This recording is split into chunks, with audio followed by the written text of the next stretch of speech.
E hawa. No way. E kiwaha tēnei e tohu ana I tō tumeke.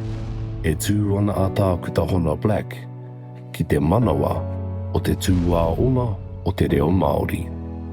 E whakamānawa ana I tōna inamata, me te āwhina hoki, ki te whakaawe I tōna mohua, me tōna anamata hoki. Taku toa he toa take tēnei nea. Ahakoa ai, kua whakaputaina e tahi mahi roto I ngā tau nei.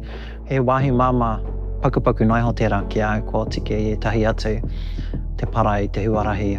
Me te hiko I te hiko I ngā roa, nō reira hoi anō tāku he mahi e tahi mahi, hei takoha atu, hei whai I ngā whiore o ngā tani whahukuro o mua no atu I au nō reira. Hei whakautu I te mihi mai, he mihi atu ki e rā atu e tautau ana I te ahi o te reo. Kia whita I o rātou kāinga, kia kore ai e meto. Oia tō waka, ray about. Like many other idioms, this idiom is double-edged. He mahi ua hoki te tahu anō I tō ahi kia whita no reira he nui hoki ngā whānau kei wahora e whakatairanga nei te reo Māori. E mahi nei ngā mahi ua, ke atu I ngā mahi e mahi nei au. Are you fluent? Ai, I pakikiake au I te reo Māori. Maringa nui au I pakikiake au I te tahi whānau I u ki te reo Māori I ngā wā katoa. He nui ngā akoranga I ki te rāu I au e pakike ana mo te wāhi ki te Māori me te Pākehā e hiko I tahi nei ki te whakarauora I te reo. E whakaro nui ana au ki te katoa.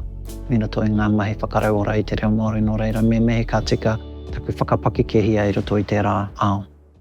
O wai e ki ana he pango te tikera. Who's calling the kettle black? Ko te take e whai ana I nei kaupapa me pono no te mea koina I te kaupapa kei mua no e taku aroaro. Waiwa wero tonu rā mo te wāhi ki te kōrero hia o te reo, I ngā kāinga, I ngā hapore. E mo te wāhi ki te āpōpō e kite ana au I te pitomata, I rato I a tātou tamariki. Mehe mea tātou ka hoki ki ngā wā o mua no atu, I tino rereke te āhua ki te reo. I ngā nei kua tino mato, te mara reo, I ngā kura kaupapa. Ko te whainga ne kia pakari ake te reo o a tātou tamariki, taku aronga, kei taku ake tamuati. Pehea e pakari ake ai te reo I te rāhunga.